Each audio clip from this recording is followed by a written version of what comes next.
जय हिंद जय भारत दोस्तों, कैसे हैं आप लोग। उम्मीद करता हूं आप बहुत अच्छे होंगे, बहुत उम्दा होंगे। आपके अपने YouTube चैनल इंग्लिश में मैं बहुत बहुत स्वागत करता हूं। मेरा नाम आकाशदीप सराठे है और आज हम देखने वाले हैं मॉडल को किस तरीके से एक्टिव से पैसिव में चेंज करेंगे। जब कभी भी सेंटेंस में एक्टिव में या पैसिव में मॉडल का इस्तेमाल किया जाता है, यानी मॉडल्स का इस्तेमाल किया जाता है, तो उसे हम एक्टिव से पैसिव में कैसे चेंज करें, आज वो हम देखने वाले हैं। ये वीडियो लेक्चर मॉडल्स जिसने नहीं देखा है वो पहले मॉडल्स जाकर देखे कि मॉडल्स क्या होते हैं। जो can, could, may, might, shall, should वगैरह होते हैं उन्हें मॉडल्स कहते हैं। यदि मॉडल्स को वाक्य में हम यूज करते हैं, सेंटेंस में यूज करते हैं, उसका एक्टिव से पैसिव हम कैसे कन्वर्ट करेंगे वो आज हम देखेंगे। तो देखिए, कुछ मैं आपको बताता हूं जो हम लोगों ने मॉडल्स लेक्चर में पढ़ा है। वो ये है कि मॉडल्स जो है वो दो तरीके से वाक्य में इस्तेमाल किए जाते हैं। मॉडल्स के बाद वर्ब की फर्स्ट फॉर्म होती है और मॉडल्स के बाद हैव यदि जिसमें आता है, जिसमें हैव आता है, मॉडल्स के बाद हैव आता है, उसको हम वर्ब की थर्ड फॉर्म इस्तेमाल करते हैं। केवल दो ही मेन वर्ब का इस्तेमाल किया जाता है मॉडल्स में, या तो वर्ब की फर्स्ट फॉर्म लेकिन उसमें हैव नहीं होता, और जिसमें हैव होता है उसमें वर्ब की थर्ड फॉर्म का इस्तेमाल किया जाता है। हम इसके एक्टिव और पैसिव पार्ट को देखेंगे। क्योंकि आपको पता है, मैं मॉडल्स में पहले भी बता चुका हूं कि मॉडल्स का इस्तेमाल हमेशा कब किया जाता है, कहां, वाक्य में, सेंटेंस में कहां किया जाता है। इसका इस्तेमाल किया जाता है हेल्पिंग वर्ब के स्थान पर। तो इसका एक्टिव वॉइस क्या होगा, इसका एक्टिव वॉइस होगा, सबसे पहले आएगा सब्जेक्ट, सब्जेक्ट के बाद आता है दोस्त मॉडल्स। तो ये आ गया हमारा मॉडल्स, ठीक है। अब सब्जेक्ट प्लस मॉडल्स, और मॉडल्स के बाद यहां पर हमेशा ध्यान रखें जो विथआउट हैव वाला होता है उसके बाद हमेशा मेन वर्ब की फर्स्ट फॉर्म आएगी और उसके बाद आएगा हमारा ऑब्जेक्ट। ये हमारा एक्टिव पार्ट है विथआउट हैव वाले का। अब इसका हम पैसिव कैसे करेंगे, तो आपको पता है ऑब्जेक्ट आता है आगे, सब्जेक्ट जाता है बाय के साथ पीछे। तो यहां पर आ गया आपका ऑब्जेक्ट, ऑब्जेक्ट के बाद यहां हेल्पिंग वर्ब तो नहीं है, हेल्पिंग वर्ब के स्थान पर ही तो मॉडल्स का इस्तेमाल होता है, तो मॉडल्स एज इट इज आ जाएगा। तो आपने यहां पर लिख दिया मॉडल्स। ये जब मॉडल्स लिख दिया, अब यहां पर आपको इस्तेमाल करना होगा बी। यहां पर मॉडल्स के बाद बी का इस्तेमाल होगा और उसके बाद वर्ब की फर्स्ट फॉर्म, और हमेशा पैसिव वॉइस में कौन सी फॉर्म आती है, वर्ब की थर्ड फॉर्म आती है। तो ये हो गई वर्ब की थर्ड फॉर्म। उसके बाद सब्जेक्ट जो है वो बाय के साथ पीछे जाता है, तो यहां पर आ गया बाय और उसके बाद आ गया दोस्त सब्जेक्ट। तो ये हमारा स्ट्रक्चर हो गया पैसिव वॉइस मॉडल्स को लेकर जिसमें हैव नहीं है। अब जिसमें हैव है उसको कैसे कन्वर्ट करें, तो पहले हम उसका देखते हैं एक्टिव पार्ट। एक्टिव पार्ट में हमेशा की तरह सब्जेक्ट सबसे पहले आता है, उसके बाद आता है दोस्त मॉडल्स यानी हेल्पिंग वर्ब, और हेल्पिंग वर्ब यूज हमेशा जो मॉडल्स होता है वो हेल्पिंग वर्ब के स्थान पर ही उपयोग किया जाता है। तो सब्जेक्ट के जस्ट बाद कौन आता है, मॉडल्स। मॉडल्स के बाद यहां पर जो है हैव है, तो हैव आ गया। अब हैव के बाद यहां पर वर्ब की थर्ड फॉर्म। ऐसे मॉडल्स जिसमें हैव आता है उसके बाद हमेशा मेन वर्ब की थर्ड फॉर्म आती है जिसमें हैव आता है, उसके बाद मेन वर्ब के बाद आ गया दोस्त ऑब्जेक्ट। ये हो गया आपका क्या, ये हो गया आपका मॉडल्स विथ हैव, जो कि हैव के साथ है। अब इसका हम पैसिव कैसे बनाएंगे, तो ऑब्जेक्ट आ जाता है दोस्त आगे और ये चला जाता है बाय के साथ पीछे। ये मान लीजिए बाय के साथ आ गया कौन, सब्जेक्ट, ये आ गया लास्ट में। उसके बाद मॉडल्स अपनी जगह आ गया मॉडल्स की जगह पर, और उसके बाद हैव है तो हैव अपनी जगह पर। लेकिन हैव वाले के साथ हमेशा हम लगाते आए हैं बीन, तो यहां पर आपको इस्तेमाल करना होगा बीन। और पैसिव में हमेशा मेन वर्ब जो होती है फॉर्म की, मेन वर्ब की जो फॉर्म होती है वो कौन सी होती है, वर्ब की थर्ड फॉर्म। तो ऑब्जेक्ट आ गया आगे, सब्जेक्ट चला गया बाय के साथ, modals have as it is, been आया क्योंकि हैव के साथ हमेशा बीन लगाते हैं, बीन आया और उसके बाद वर्ब की थर्ड फॉर्म। आई होप कि ये स्ट्रक्चर आपको समझ में आया होगा। और नेगेटिव में मैं आपको इसी में बता देता हूं, जैसे कि मैंने आपको बताया अगर आपको नेगेटिव बनाना है तो नेगेटिव के लिए आपको किसकी जरूरत पड़ती है, नॉट की। नॉट हमेशा आपकी किस प्लेस पर होता है, थर्ड प्लेस पर, यानी 1 2 और 3 नॉट वाला होगा तो यहां लगेगा नॉट। इसके पैसिव में 1 2 3 यहां पर नॉट लगेगा थर्ड प्लेस पे। इसी तरीके से अगर हम हैव वाले के साथ नॉट बनाते हैं तो 1 2 3 यानी हैव के पहले और मॉडल्स के बाद नॉट लगेगा, और यहां पर 1 2 3 यहां पर भी हैव के पहले और मॉडल्स के बाद नॉट लगेगा। ये नेगेटिव के लिए भी मैंने आप लोगों को बता दिया। अब हम इसके एग्जाम्पल देखते हैं कि एग्जाम्पल किस तरीके से आते हैं। तो चलिए एग्जाम्पल देखिए। अब एग्जाम्पल्स के थ्रू समझते हैं कि मॉडल्स के जो हमारे क्वेश्चन होते हैं उनको एक्टिव से पैसिव में कैसे कन्वर्ट किया जाए। सबसे पहले जो मैंने आपको तरीका बताया एक्टिव वॉइस और पैसिव वॉइस को चेंज करने का, उसमें सबसे पहले आप लोगों को देखना है कि किस वे में आपको इसे चेंज करना है। तो सबसे पहले प्रोसेस होती है हमारी वॉइस को चेक करना। तो इसका सबसे पहले वॉइस चेक कीजिए। तो देखते हैं शी कैन स्पीक इंग्लिश, क्या इसमें बाय सब्जेक्ट कहीं आ रहा है लास्ट में? बिल्कुल भी नहीं। क्या इसमें बी, बीन और बीइंग के बाद वर्ब की थर्ड फॉर्म आ रही है? बिल्कुल भी नहीं। क्या इसमें is am are was were के बाद वर्ब की थर्ड फॉर्म? बिल्कुल भी नहीं। तो मतलब ये किस में है दोस्त? एक्टिव में है। अब हमें ये पता चल गया कि ये एक्टिव में है, तो इसीलिए ये क्या हो गया? सब्जेक्ट, और ये क्या हो गया दोस्त? हमारा ऑब्जेक्ट। अब ऑब्जेक्ट को लेकर आइए आगे, यानी इंग्लिश आ जाएगा हमारा कहां? आगे। जैसा कि हम लोगों ने देखा है कि जो मॉडल हैं वो वहीं के वहीं होते हैं, नीचे एज इट इज आ जाते हैं, तो कैन का कैन ही रहेगा। लेकिन मॉडल्स के बाद बी का इस्तेमाल किया जाएगा, तो बी का इस्तेमाल करते हैं, तो इंग्लिश कैन बी। उसके बाद वर्ब क्या है हमारी? स्पीक। अब जो स्पीक है इसकी वर्ब की कौन सी फॉर्म आ जाएगी? थर्ड, यानी स्पीक फर्स्ट है, स्पोक सेकंड है, स्पोकन इज थर्ड, तो यहां पर आ जाएगा दोस्त spoken. English can be spoken, spoken के बाद बाय सब्जेक्ट आता है। अब यहां पर शी है, शी का यहां पर बाय के साथ आ जाएगा, तो क्या हो जाएगा दोस्त? हर आ जाएगा। तो ये हमारा पैसिव बन गया, English can be spoken by हर। ठीक है, उसके बाद देखते हैं दूसरा। हम लोगों ने देखा the box could not be lifted by him. अब इसे हम सबसे पहले चेक करेंगे कि हमारा कौन सा वॉइस है, तभी जाकर हम इसे चेंज कर पाएंगे। तो देखते हैं यहां पर कहीं बाय सब्जेक्ट आ रहा है जी, बाय आ गया, मतलब ये क्या है? पैसिव में है। हमें समझ में आ गया कि ये हमारे किस में है दोस्त? पैसिव में है। अब जब ये पैसिव में है तो ऑब्वियसली ये क्या होगा? हमारा ऑब्जेक्ट होगा, और ये बाय के साथ हमारा क्या होगा? सब्जेक्ट। ठीक है, अब इसको हम वापिस ऐसे आगे लेकर आते हैं, तो हिम का ऑब्जेक्ट सब्जेक्टिव क्या होता है? आगे आने पर ये ही में चेंज हो जाता है। उसके बाद यहां कुड नॉट, तो could not as it is आ जाएगा। उसके बाद देखिए कुड नॉट के बाद यहां पर आप देख सकते हैं लिफ्टेड लिखा हुआ है। लिफ्टेड जो है हमारा क्या है? थर्ड फॉर्म है। लेकिन कुड के बाद हमारा कौन सा फॉर्म आना चाहिए दोस्त? फर्स्ट फॉर्म आनी चाहिए। तो यहां पर क्या आ गया? लिफ्ट आ गया। He could not lift, lift फिर ऑब्जेक्ट आ जाता है, यानी द बॉक्स। तो ये हो गया आपका क्या? Active voice. अब हम देखेंगे दूसरा, नेक्स्ट क्वेश्चन लिखा हुआ है they should have followed the traffic rule. अब सबसे पहले इसको हम चेक करेंगे कि ये जो क्वेश्चन है ये किस में है? एक्टिव में है या पैसिव में? हर वॉइस के क्वेश्चन को पहले चेक करना होता है कि एक्टिव में है या पैसिव में। तो इसमें देखते हैं बाय सब्जेक्ट कहीं लगा हुआ है क्या? कहीं भी नहीं है, मतलब ये अभी तो पैसिव नहीं है। दूसरा हमारा बी, बीन और बीइंग के बाद वर्ब की थर्ड फॉर्म, क्या यहां कहीं बी, बीन और बीइंग के बाद वर्ब की थर्ड फॉर्म है?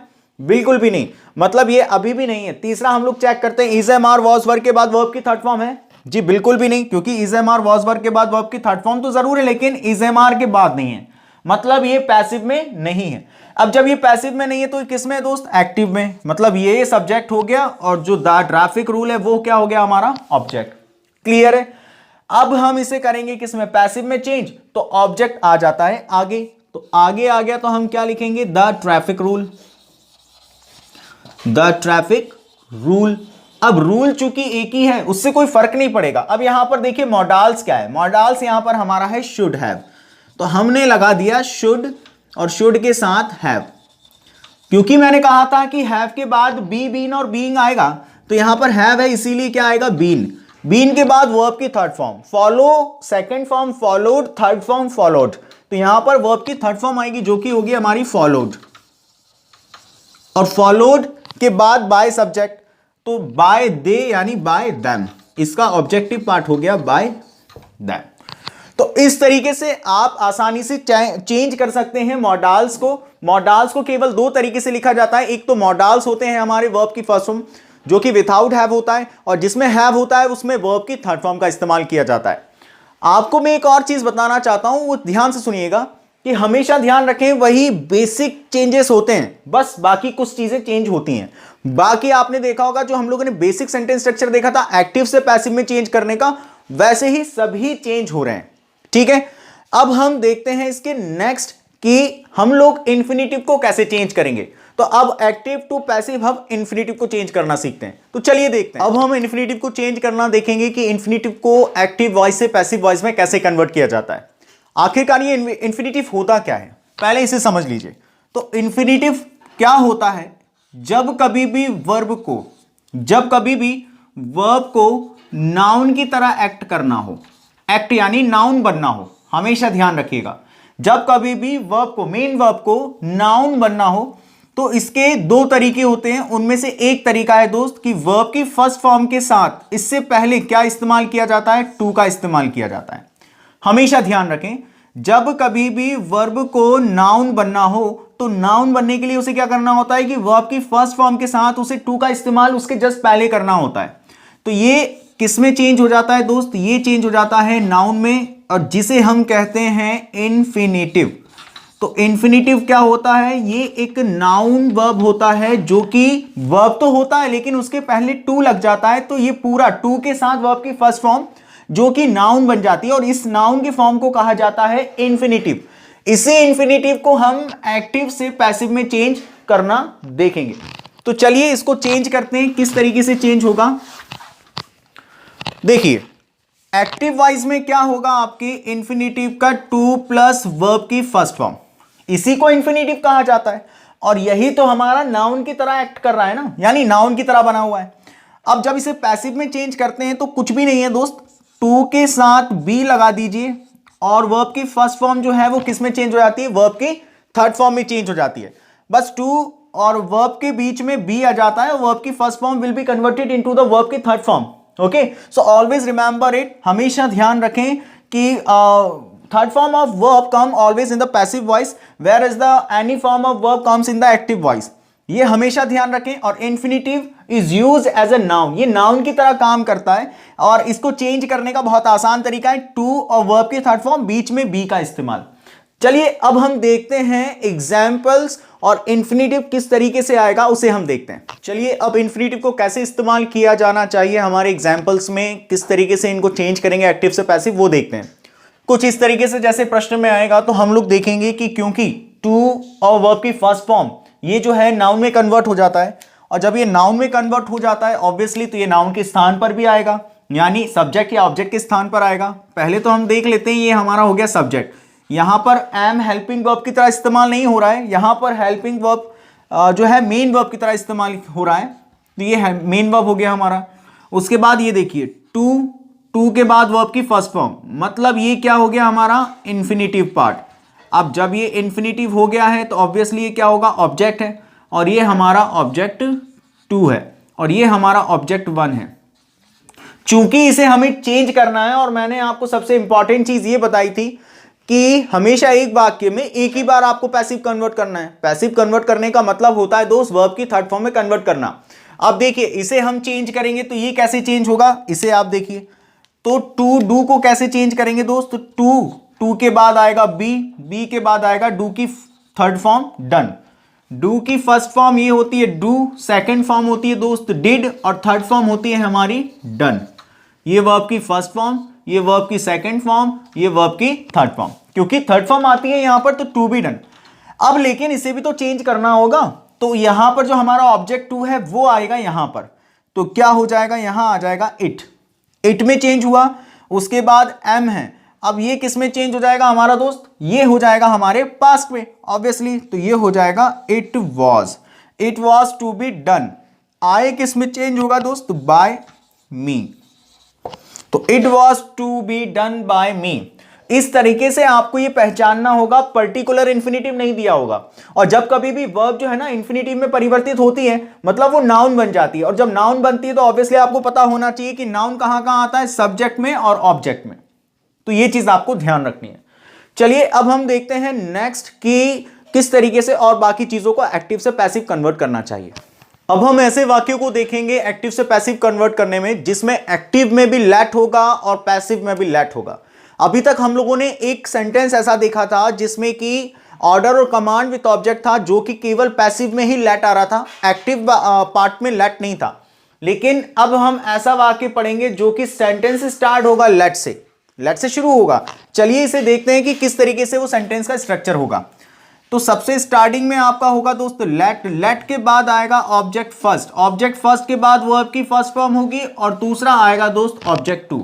यहां पर 2 ऑब्जेक्ट होंगे, एक जस्ट लेट के बाद, क्योंकि मैंने आपको बताया है लेट के बाद आने वाला जो भी पार्ट या जो भी हमारा वर्ड होता है वो ऑब्जेक्ट ही होता है, और उसके बाद वर्ब की फर्स्ट फॉर्म और ऑब्जेक्ट 2।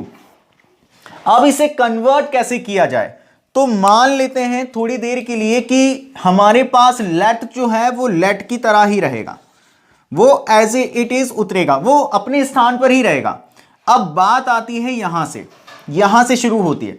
अगर मान लीजिए ये ऑब्जेक्ट नहीं होता, लेट नहीं होता, तो ये क्या होता, मेन वर्ब के पहले आता दोस्त ये सब्जेक्ट, ठीक है, ये होता हमारा सब्जेक्ट, फिर उसके बाद ये वर्ब तो था ही, और उसके बाद ये ऑब्जेक्ट टू केवल हमारा होता ऑब्जेक्ट। कुछ इसी तरीके से हमारा ये स्ट्रक्चर होता बिल्कुल, ये इसको समझ रहे होंगे आप लोग। तो मान लीजिए लेट, तो हमने लेट को एज इट इज उतार दिया, अब हम इतने को चेंज करना देख रहे हैं, और मैं कुछ तरीका बता रहा हूं उसको समझिएगा। तो अगर ये नहीं होता तो ये हमारा जो होता, मेन वर्ब के पहले वाला जो वर्ड होता है वो हमारा सब्जेक्ट होता है, मेन वर्ब के बाद जो होता है वो हमारा ऑब्जेक्ट होता है, मतलब कुछ इस तरीके से होता है।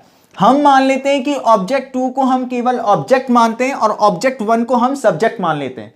अब जब हम इसे चेंज करेंगे तो कैसे चेंज होगा, तो जो हमारा ऑब्जेक्ट 2 होगा यानी ऑब्जेक्ट होगा वो आएगा आगे, यानी यहां आएगा दोस्त ऑब्जेक्ट 2, लेट के बाद कौन आया, ऑब्जेक्ट 2, ये चीज है, ठीक है।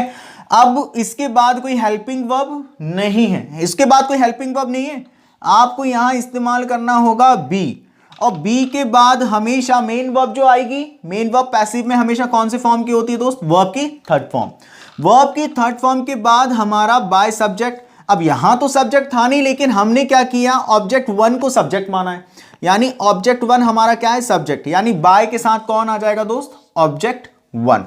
ये एक तरीका हो गया जो कि हमारा कन्वर्ट करने का है।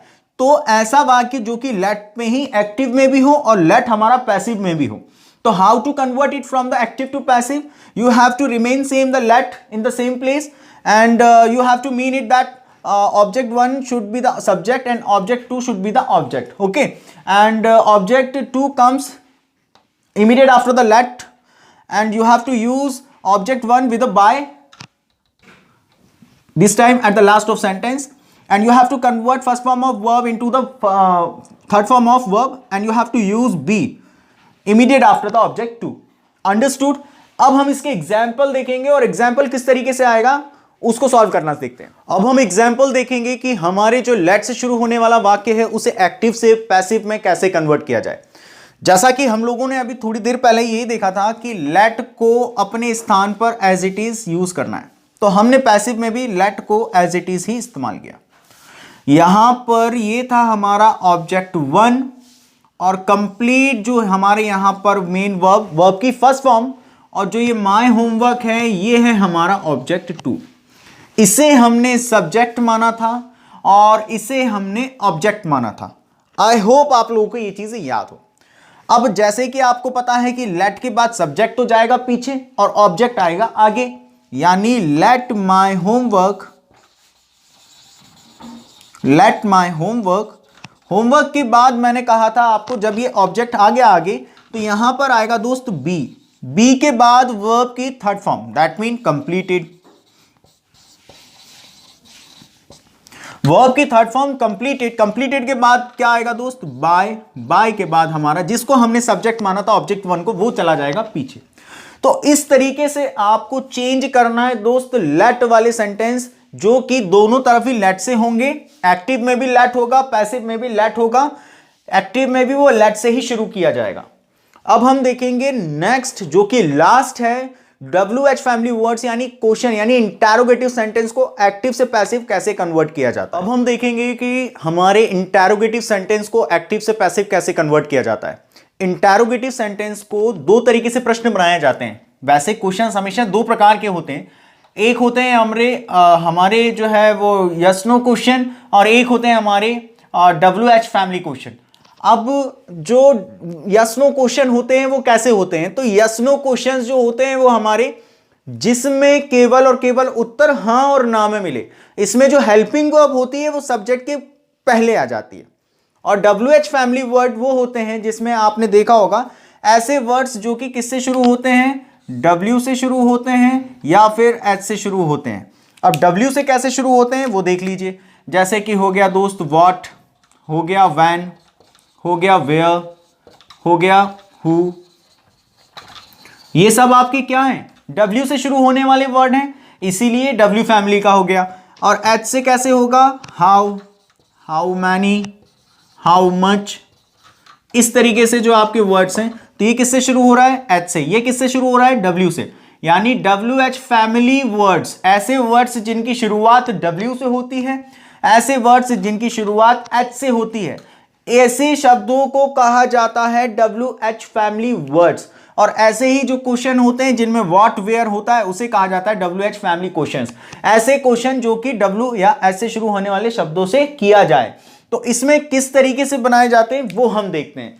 तो सबसे इंपॉर्टेंट चीज है कि इंटरोगेटिव सेंटेंस जो होते हैं वो दो तरीके के होते हैं। एक तो हमारे यस नो क्वेश्चंस जिसमें केवल उत्तर हां और ना में मिलता है, और दूसरा जो है हमारा WH फैमिली क्वेश्चंस, मतलब ऐसे प्रश्न जिसमें कि आप पूरा विवरण पूछते हैं। जैसे कि देखिए, इसका स्ट्रक्चर देखते हैं दोस्त, क्या होगा यस नो वाले का। पहले हम देखेंगे यस नो क्वेश्चन का स्ट्रक्चर। हमारा जो सेंटेंस स्ट्रक्चर होता है वो क्या होता है? सब्जेक्ट, सब्जेक्ट के बाद आता है दोस्त हेल्पिंग वर्ब, हेल्पिंग वर्ब के बाद आता है हमारा मेन वर्ब, और मेन वर्ब के बाद आता है हमारा ऑब्जेक्ट। यही हमारा एक्टिव का स्ट्रक्चर है, बेसिक सेंटेंस स्ट्रक्चर यही है।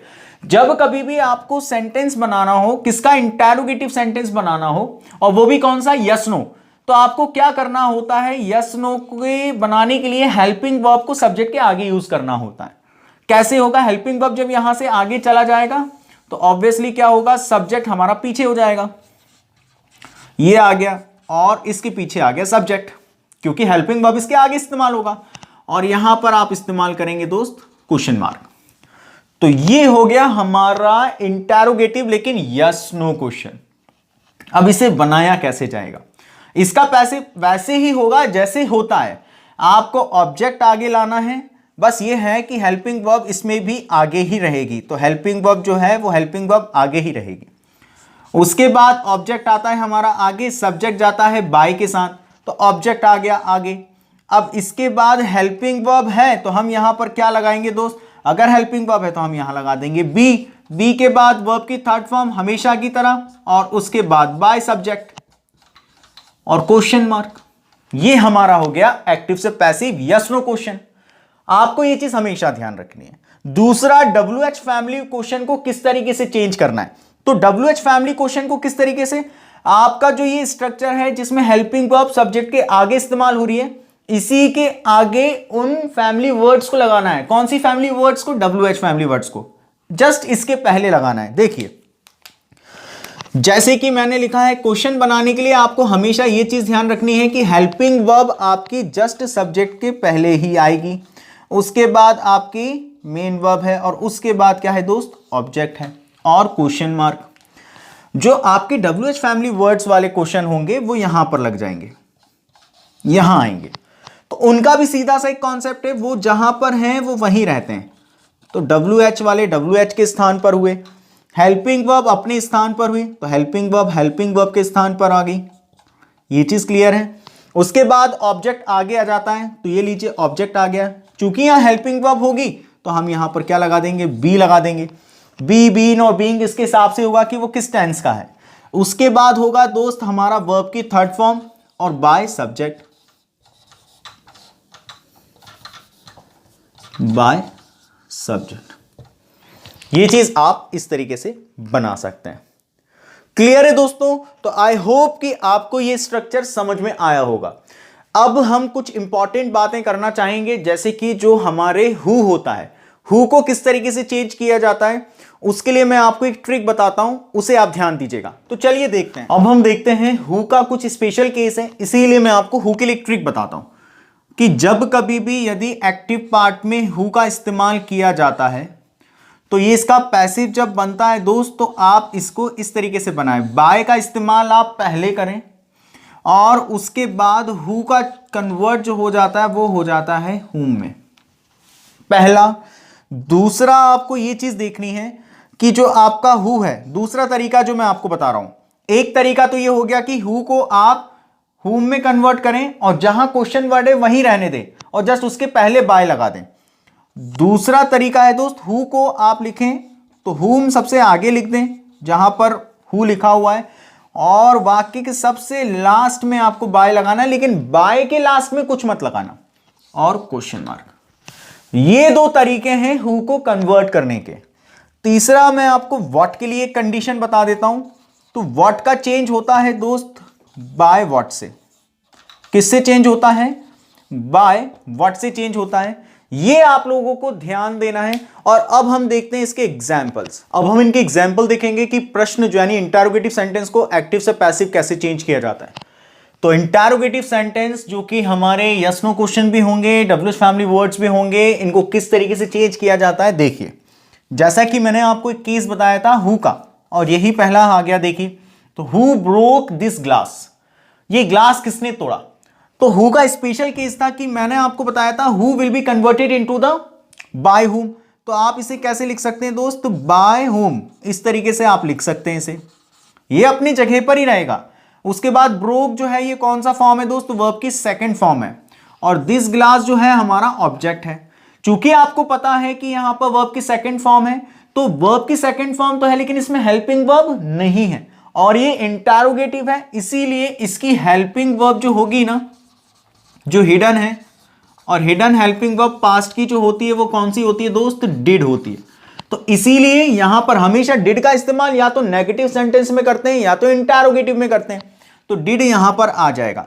तो क्योंकि इसके बाद हमेशा ध्यान देना डब्ल्यूएच फैमिली वर्ड के बाद हेल्पिंग वर्ब आती है। ये देखिए डब्ल्यूएच फैमिली वर्ड के बाद हेल्पिंग वर्ब, यहां की हेल्पिंग वर्ब हिडन है, छुपी हुई है, इसीलिए वो दिखती नहीं है, लेकिन इंटरोगेटिव में उसका इस्तेमाल करना होता है। तो बाय होम के साथ आप किसका इस्तेमाल करेंगे, डिड का। या तो आपको पता है कि हमारा जो ये है वो किस में परिवर्तित होगा, हमें ये भी पता है कि हिडन हेल्पिंग वर्ब डिड है इसकी, लेकिन अब ये इसके लिए हेल्पिंग वर्ब कौन सी लगती है, तो वॉज और वर।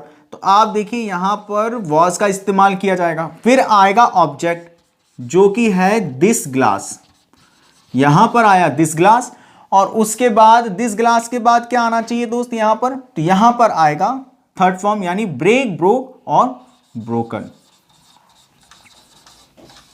ठीक, या तो दूसरा तरीका ऐसा है इसका, आप इस तरीके से भी इसे बना सकते हैं, हु का हुम में चेंज कीजिए, तो ये हो गया हु का हुम में चेंज। उसके बाद वॉज जो हमारा सेंटेंस है वही रहेगा दिस ग्लास ब्रोकन, लेकिन सबसे लास्ट में मैंने आपको बताया था बाय का आप इस्तेमाल कर सकते हैं। तो ये जो दो तरीके हैं, आप इन दो तरीकों से इनको बना सकते हैं। आपको क्वेश्चन पेपर में इन दो तरीकों से दिया जा सकता है, और ये दोनों ही तरीके सही हैं हु के लिए। अब हम देखेंगे वैन के लिए कि वैन कैसे चेंज होगा। मैंने आपको कहा है कि बस ये जो क्वेश्चन वर्ड होता है उसको as it is, WH family word को आप एज इट इज उसी के स्थान पर लिख दें, लिख दिया। उसके बाद देखिए दोस्त, हैज ही प्लेड, मैंने कहा था कि आपको ये प्रश्न हेल्पिंग वर्ब जो है वो सब्जेक्ट के आगे होगी, तो ये सब्जेक्ट के आगे है, ये हो गया हमारा क्या, सब्जेक्ट। उसके बाद ये हो गई हमारी वर्ब की थर्ड फॉर्म, और ये हो गया हमारा ऑब्जेक्ट। हेल्पिंग वर्ब जहां होती है हेल्पिंग वर्ब वहीं आएगी, यानी कि वैन के बाद हैज। उसके बाद फुटबॉल आ जाएगा आगे, तो फुटबॉल आ गई आगे। फुटबॉल के बाद आप देखिएगा फुटबॉल आ गई, उसके बाद हैज है। अब पैसिव में बीन लगता है तो बीन आ गया। बीन के बाद वर्ब की थर्ड फॉर्म, प्ले की क्या हो जाएगी, प्लेड हो जाएगी, और ही का क्या हो जाएगा, बाय हिम। इस तरीके से आप चेंज कर सकते हैं इंटरोगेटिव सेंटेंस को एक्टिव से पैसिव में। आई होप कि आपको ये चीजें समझ में आई होंगी, और हमारा वॉइस का जो लेक्चर है वो टॉपिक है वो यहीं खत्म होता है। कोई भी क्वेरी हो, कोई भी कमेंट हो, आप मुझे कमेंट सेक्शन में कमेंट करके पूछ सकते हैं, बता सकते हैं, या कोई राय हो अपनी तो वो भी बता सकते हैं। जब तक के लिए इजाजत दीजिए। Thank you so much for being with me. जय हिंद, जय भारत।